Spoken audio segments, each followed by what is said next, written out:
क्या आप कोई भी कम्पिटिटिव एग्ज़ाम देने वाले हो या उसका प्रिपरेशन कर रहे हो तो आपको तो एप्टीट्यूड टेस्ट पास करना ही पड़ेगा ना।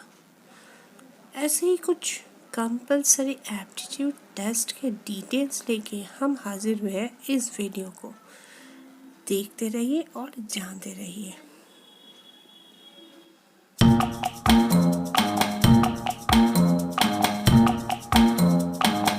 वेलकम टू आवर चैनल की ऑफ एजुकेशन जोन, जहाँ पे आज हम सैम्पल कुछ एप्टीट्यूड क्वेश्चंस आपको बताएंगे। सिर्फ यही नहीं, इसके साथ में कुछ टाइपिंग उसी टाइप्स के मतलब क्वेश्चंस आपको देंगे जिसको आपको आंसर करना पड़ेंगे। और हाँ, ऐसा ही मत समझिए कि हम उसको सल्यूशन नहीं देंगे, सल्यूशन भी देंगे, लेकिन किस तरीके से करने में ये आसान होगा वो टिप्स पहले बताएंगे, फिर कुछ रिसोर्स हम आपके साथ शेयर करेंगे। तो समझ रहे हैं ना ये वीडियो आपके लिए कितना ज़रूरी होने वाले हैं। तो अगर आप समझते हैं तो चलिए आगे बढ़ते हैं पहले क्वेश्चन की तरफ। यहाँ पे क्वेश्चन इस तरीके से है कि एक फॉरवर्ड रीजनिंग है। Which one letter can be moved from the first word to the second word to create a new words? यहाँ पे ऑप्शन है T, N, V and E. Yes, it's very easy. Correct answer है N, मतलब option B. जहाँ पे हम लोग क्या करेंगे, देखिए अगर हम ये स्टिफ N को ले जाके इवन में जोड़ दिए, मतलब इफ से N कर दिए, तो आंसर बन जाएंगे स्टिफ एंड इवन। दो ही आपको न्यू वर्ड बन सकते हैं, है ना। ऐसे वावल रीजनिंग आपको कम्पिटिटिव एग्ज़ाम में बहुत दफ़े मिलते हैं और हम सोचते रह जाते हैं कि कौन सा आंसर हो, कौन सा क्या हो। तो इस वजह से मैं यहाँ पे एक ट्रिक्स दे रही हूँ आपको। देखिए, आपको एक नए क्वेश्चन का चांस दे रही हूँ, वहाँ से आपको ट्रिप्स बताती हूँ। देखिए, जब भी आप आंसर करोगे ना, तो आप तुरंत अपने आँख में दो क्वेश्चन, दो वर्ड को जो दिया हुआ है उस दो वर्ड को देख लीजिए और ऑल पॉसिबिलिटीज़ को एक एक वर्ड करके, जो जो ऑप्शन में दिया हुआ है ना, वो एक एक वर्ड को हटा के क्या हो सकता है वो सोच लीजिए। तो देखिएगा आपको आंसर करने में तुरंत बहुत आसानी से कर पाएंगे आप। तो चलिए, हमारे जो आंसर है वो, इसको आपको कमेंट सेक्शन में आंसर देना है। ओके, आंसर मैं भी बता दूंगी मेरे नेक्स्ट वीडियो में, लेकिन अब देखिए पहले आते हैं, नेक्स्ट वीडियो नहीं अभी भी बताएंगे, डोंट वरी। अब पहले आप आंसर तो सोचो, ये सब मत सोचो। फर्स्ट लेटर का एक word, first letter can be moved from the second word, मतलब यहाँ पे सेकेंड वर्ड से एक लेटर को मूव करके लाना है फर्स्ट वर्ड में, और दोनों ही बन जाएंगे नए दो वर्ड। तो इसके लिए हमें ऑप्शन देख लेते हैं पहले। मैं पहले ही कह रही थी कि पहले ऐसे सोचने की कोई ज़रूरत नहीं, पहले आप ऑप्शन सोचो। पहला ऑप्शन है सी। सी आएगा तो कहीं पे जा सकते हैं। पी नहीं, एंड तो जी से हो ही चुका है ना, जनरली पी जी ये सब एंडिंग वर्ड्स होते हैं। ए एक वावल तो है, और चलिए आप सोचिए, आपको टाइमर आ चुका है। टाइमर जब तक चल रहा है तो आपको ही सोचना चाहिए, मैं कौन होती हूँ सोचने वाली, है ना। गैस गैस गैस, टाइमर देखिए नीचे जा रहा है, मतलब आपके टाइम ख़त्म होने वाले हैं।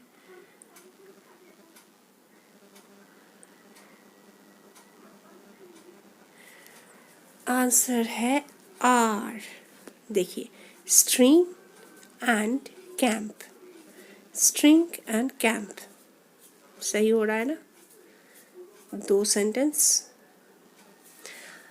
तो इसका आंसर ज़रूर आपने भी ढूंढ चुके हैं और हो सकता है अभी तक आप पॉज करके वीडियो को कमेंट सेक्शन में डाल ही दिए होंगे। तो चलिए नेक्स्ट एक ऐसे ही टाइप क्वेश्चंस की तरफ चलते हैं। इसका आंसर मैं कोई क्लू नहीं देने वाली हूँ, ठीक है? आपको ही ढूंढना है। Try another one. अच्छा, पहले मैं क्वेश्चन बता देती हूँ। टिप्स मैं बता चुकी हूँ कि टिप्स ऐसे करना है, आपको जो भी ऑप्शंस में है उस हर एक लेटर को देना है, लेकिन इसको ना आपको कमेंट सेक्शन में आंसर देना ही पड़ेगा। Okay,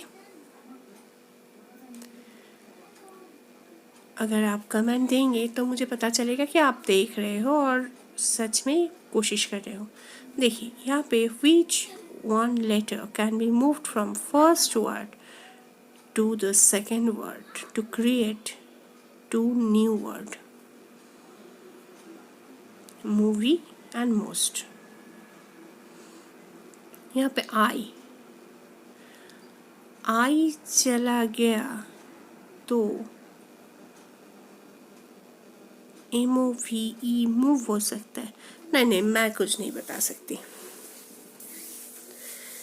V second option, M third option. देखिए M लेकिन दोनों में ही है, RE है फोर्थ ऑप्शन में।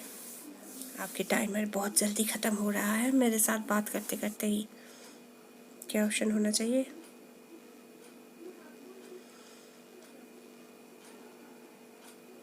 गैस आंसर अगर आप बता दिए हैं तो बढ़िया, नहीं तो मैं बताती हूँ। ऑप्शन होगा A, मतलब आई,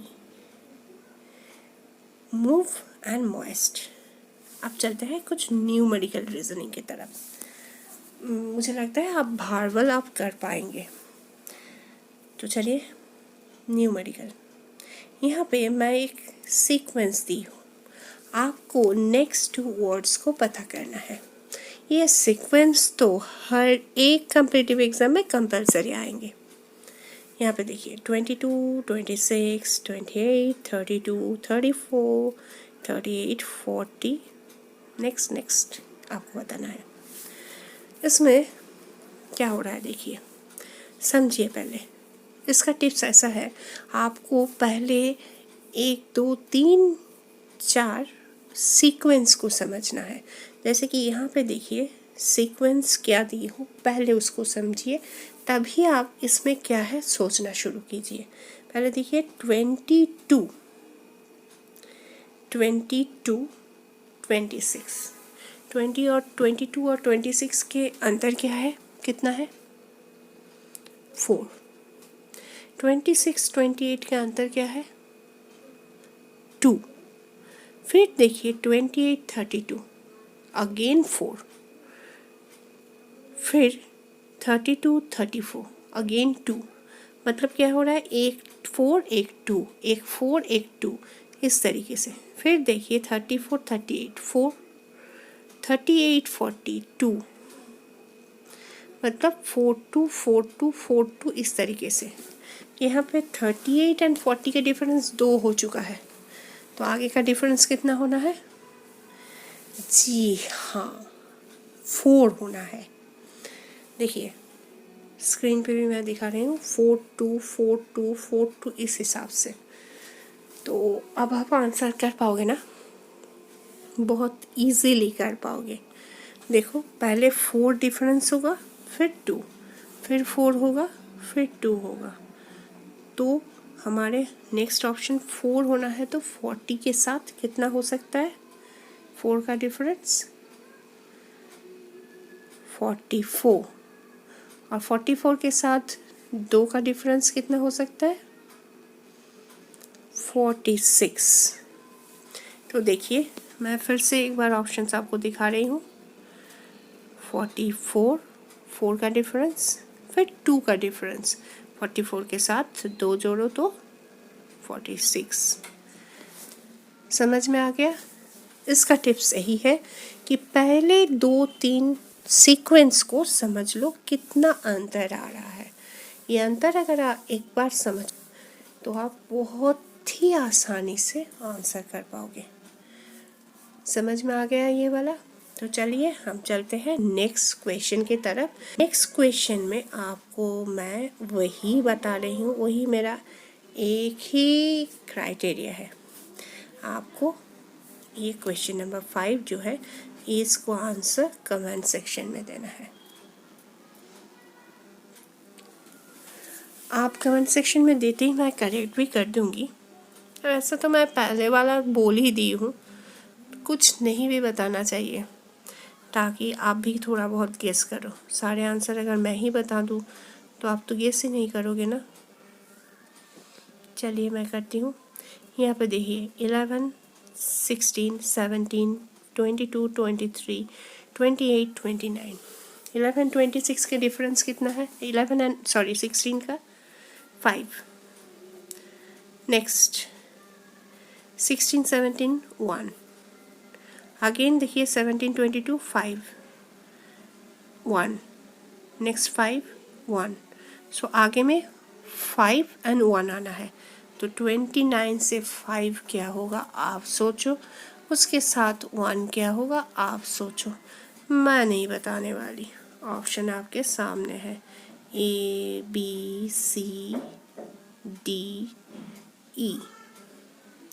अब आपको आंसर आपको ही सोचना है। टाइमर आ चुका है, पॉज करो वीडियो को, आंसर लिखे दे दो मुझे। ऑप्शन कौन सा होने वाला है मैं नहीं बताने वाली, मैं समझा दी हूँ तो सबको समझ में आ ही जाना चाहिए। कमेंट कीजिए, मैं ज़रूर करेक्ट कर दूँगी, ये मेरा वादा है आपसे। ओके, ये numerical sequence, numerical reasoning I think आप समझ पा रहे हो। न्यूमेरिकल रीजनिंग ना बहुत अच्छा होता है। अगर आप एक बार सीक्वेंस को समझ लो तो बहुत ही आसानी से कर पाओगे। अब चले जाते हैं ना फिर ग्रुपिंग में। वर्ड ग्रेड्स, वर्ड ग्रेड्स पे बहुत आते हैं। कोई भी कम्पिटिटिव एग्ज़ाम में आप किसी को पागल करना चाहते हो तो भी कर सकते हो इसके थ्रू। इसमें देखिए क्वेश्चंस है, start at one corner and move clockwise around the square finishing in the centre to create a 9 letter word. मतलब आपको किसी भी कॉर्नर से स्टार्ट कर सकते हो और इसको एंड होगा सेंटर में आके, और ये क्लॉकवाइज मूव करेंगे। तो आपको अगर कन्फ्यूजन है क्लॉकवाइज और एंटी क्लॉकवाइज को लेके तो पहले मैं उसको सॉल्व कर देती हूँ, उसके बाद बताती हूँ इसका आंसर। क्लॉकवाइज मतलब जो क्लॉक के तरफ घूमता है। ये देखिए घड़ी जिस तरफ घूम रहा है इसको मैं क्लॉकवाइज डायरेक्शन कह रही हूँ। और अगर घड़ी जिस तरीके से घूम रहा है उसके ऑपोजिट में जाए तो वो हो जाएगा एंटी क्लॉकवाइज। यहाँ पे एरो दे के मैं ये बात समझा चुकी हूँ। अब इसका आंसर सोचते हैं। ई से हम शुरू करते हैं, कोई भी कॉर्नर से करते हैं, या एम से। एम से ही शुरू करते हैं, एम से शुरू करना सबसे अच्छा आसान होगा। तो एम से इस डायरेक्शन में क्लॉकवाइज डायरेक्शन में हम मूव करते हैं। एम ए, फिर कोई वर्ड होगा तो मैं यहाँ पे सी दे देती हूँ, MACHINERY, मशीनरी। ये आपको समझ के करना है। इसका ट्रिक्स ये है कि आपको ना पहले 4 वर्ड को आपको समझना है, फिर आपको सीक्वेंस पूरा करना है। यहाँ पे आंसर है मशीनरी। मैं देखिए आपको हाईलाइट करके दिखा दी। अब आपका टर्न में हम वही एक ही चीज़ बताते हैं फिर से। आपको क्या करना है? जी हाँ, आपको इसके आंसर कमेंट सेक्शन में बताना है। क्वेश्चन पहले देती हूँ। Start at one corner and move clockwise, same. And finish at the centre to create a 9 letter word. Same बताई हूँ। यहाँ पे देखिए डबल ई है, उसके बाद ए है।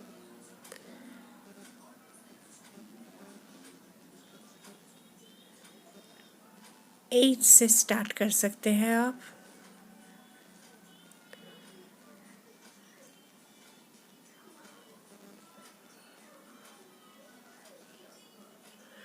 Gas gas gas gas. इसका आंसर तो मैं नहीं बताने वाली।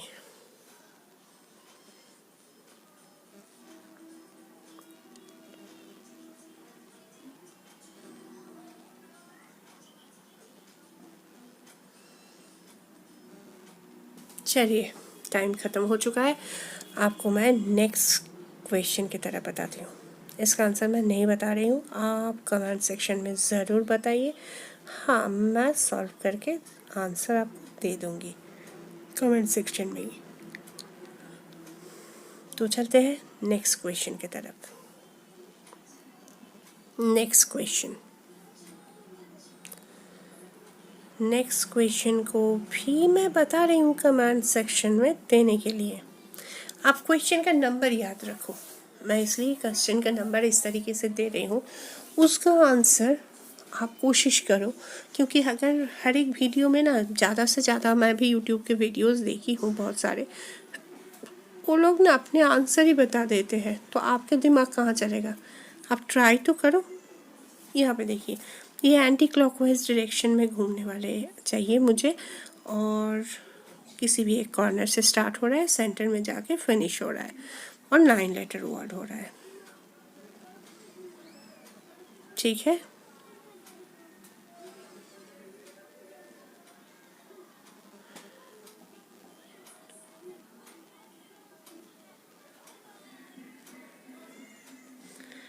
इसका आंसर क्या होना चाहिए? वही सेम बता रही हूँ मैं। इसका भी आंसर कमेंट सेक्शन में आपको सॉल्व करके दूंगी और नेक्स्ट वीडियो में भी बताऊंगी।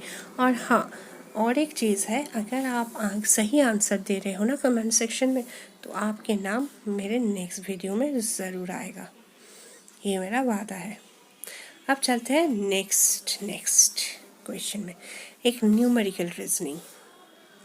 ऐसे न्यूमेरिकल रीजनिंग ना बहुत आते हैं और हम लोग ना बहुत पागल हो जाते हैं। मैं भी अपनी जो ज़िंदगी के पहले एग्ज़ाम दी थी ना, उसमें मैं भी पागल हो जाती थी। फिर एक ट्रिक्स मैंने सीखी, वही मैं अपने व्यूअर्स के साथ अब शेयर करने वाली हूँ। देखिए question number 9। A flight leave the airport at 11:25 AM. It is a 5-hour 50-minute flight. 5 hour 50 minute। आप कहेंगे बहुत ईजी है, नहीं, इसमें कुछ ट्विस्ट है। There is a 1 hour time difference. What will be the flight arrive at the destination? Assuming that the time difference is 1 hour behind, मतलब पीछे जाना है हमको। अब 11:25 से 5 hours 50 minutes को हम अगर ऐड करें तो हमारे पहुंचते हैं 5:15 PM। लेकिन ये कह रहा है कि 1 hour बिहाइंड चल रहा है, तो 5:15 से हमें क्या करना है, 1 hour को पीछे ले जाना है। तो मतलब नेक्स्ट स्टेप में से 1 घंटा माइनस कर देना है। तो आंसर क्या आएगा? जी हाँ, 4 hour 15 minutes। तो ये 4 hour 15 minutes होगा आपके आंसर। आपको सिर्फ आवर कैलकुलेशन यहाँ पे नहीं है, इसके साथ कितने आवर्स को ऐड कर रहे हो या माइनस कर रहे हो उसको भी सोचना है। ज़्यादातर हम लोग क्या होता है, पागल होके यही गलती कर देते हैं। तो ये गलती आप ना करो तो बढ़िया है। चलिए हम देखते हैं नेक्स्ट क्वेश्चन की तरफ, जो कि आप तो समझ चुके हो। हाँ जी, आपको खुद से ट्राई करना है। चलिए, ये क्वेश्चंस का थोड़ा बहुत क्लू 1-2 का मैं दे देती हूँ। कमेंट में तो आपको बताना है, फिर भी एंड तक मैं कुछ क्लू दे ही देती हूँ, क्योंकि अगर मैं सारे क्वेश्चंस के आंसर इस तरीके से दे दूँ तो आप तो बोर हो जाओगे ना। A flight leaves airport at 9:10 a.m. It is 3 hours 55 minutes flight. There is a 1 hour time difference. What time will the flight arrive to the destination, assuming the difference is 1 hour ahead? मतलब यहाँ पे क्या करना है आप सोचो, मैं क्यों बताऊँ। चलिए मैं तो आपको कुछ ऑप्शंस देती हूँ। पहले ऑप्शंस ए है 2:05, ऑप्शन बी है 2:10, फिर है 11:05 PM एंड ऑप्शन डी है 11:10 PM and none of this है ऑप्शन ई में। अब देखिए 9 टाइमर शुरू हुआ है, उसमें साथ मैं भी करती हूँ। 9:10 से 3 hour 55, मतलब आप 4 घंटे ही समझ लो, उससे 5 मिनट माइनस कर लेंगे तो 3 hour 55 करते हैं। उसके साथ में हिसाब करते हैं तो आप देखिए 9-10 के साथ हिसाब करने से आपका कितना हो जाएगा, 4 घंटे जोड़ लीजिए तो 2 बज गया। 9, 10, 11, 12, 13, उसके साथ 1 बज गया, उसके साथ 1 घंटा ऐड करना है, करके आपको आंसर देना पड़ेगा। हम चले जाते हैं नेक्स्ट क्वेश्चन। नहीं आंसर बता के ही जाता है, ऑप्शन होगा ए। 11th question. 11, which one of the answer option contain the correct block to create the question figure? देखिए यहाँ पे एक ब्लॉक दिया हुआ है, इसको हमें किस तरीके से बनाना है वो आपको दिखाना है। ये देखिए यहाँ पे 3 छोटा छोटा ब्लॉक है, पीछे से 2 दिखाई दे रहा है, एक बड़ा ब्लॉक है। इसके सहारे देके आप करेक्ट ब्लॉक्स क्या क्या बना सकते हैं। 5 छोटा छोटा, देखिए एक बड़ा ब्लॉक है, अब 5 छोटा ब्लॉक है, पीछे में देखिए छोटा छोटा 2 ब्लॉक दिखाई दे रहा है और सामने तो एक बड़ा सा ब्लॉक दिख ही रहा है। इसमें देखिए ये ऊपर में जो है छोटा छोटा, तो कौन सा ऑप्शन होना चाहिए। देखिए यहाँ पे A B C, तो कौन सा होना चाहिए। देखिए इस बेस में बहुत सारे बड़े हैं, 3 बड़े दिख रहा है A में, B में एक ही बड़े दिख रहा है, C में तो कुछ लंबे लंबे दिख रहा है, वैसा तो हमें यहाँ पे दिख ही नहीं रहा है। D में 2 बड़े दिख रहा है और 3 छोटे दिख रहा है। पीछे का अगर हमारा छोटा नहीं होता तो होता, लेकिन पीछे में देखिए हिस्सा किया हुआ है और एक बड़ा दिख रहा है, तो ए तो नहीं हो सकता है, 3 बड़ा कहाँ से लाएगा। ए क्रॉस हो गया, सी भी क्रॉस हो गया। नेक्स्ट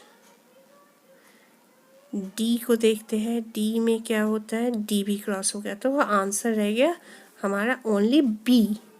आपको ये समझना है, यहाँ पे टिप्स ऐसा है कि कोई भी बड़ा हो, कितना बड़ा ब्लॉक्स है और किस तरीके से, कोई स्क्वायर है, कोई ट्रायंगल है, रेक्टेंगल है, ये ब्लॉक को आपको समझना है, तभी जाके आप करेक्ट आंसर को ढूंढ पाओगे। ठीक है, याद रहेगा आपको। अब आपके टर्म्स, हाँ जी आपके टर्म्स आ चुका है, तो चलिए नेक्स्ट क्वेश्चन की तरफ आगे बढ़ते हैं। नेक्स्ट क्वेश्चन को आपको कमेंट सेक्शन में ज़रूर देना है।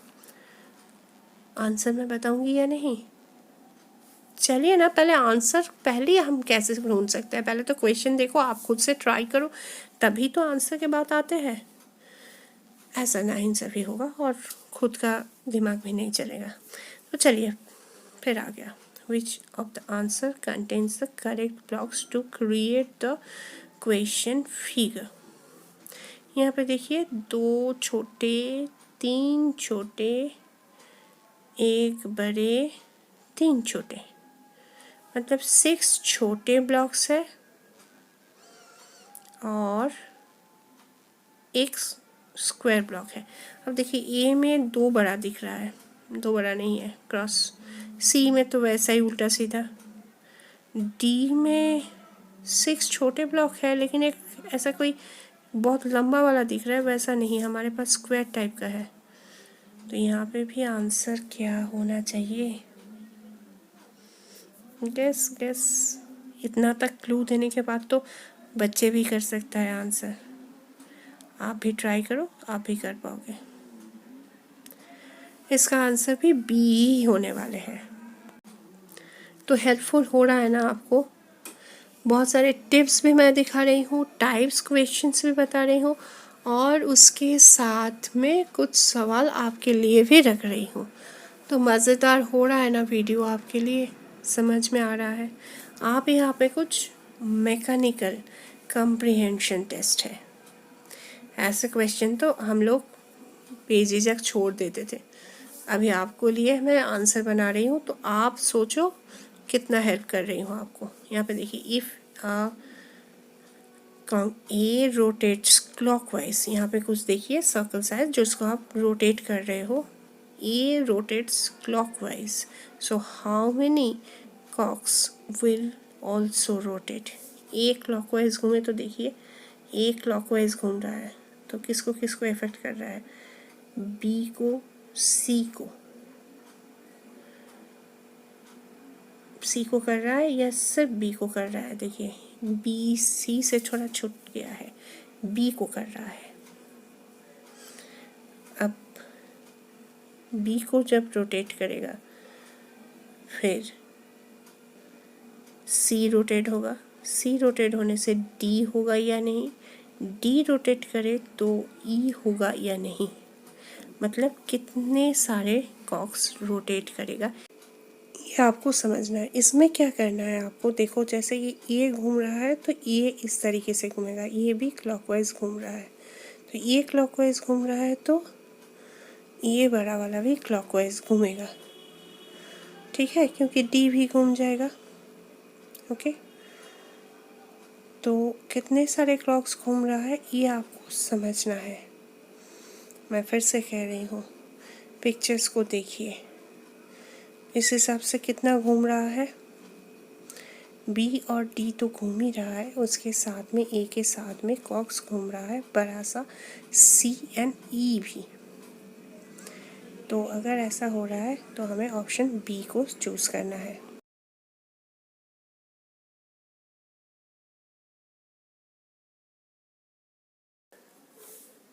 इस तरीके का क्वेश्चन हो ना तो आप ना पेंसिल से, टिप्स यही है कि आप पेंसिल से ड्रॉ करके देखो कि कौन से मूव हो रहा है, किसके साथ किसका गांठ मिला हुआ है।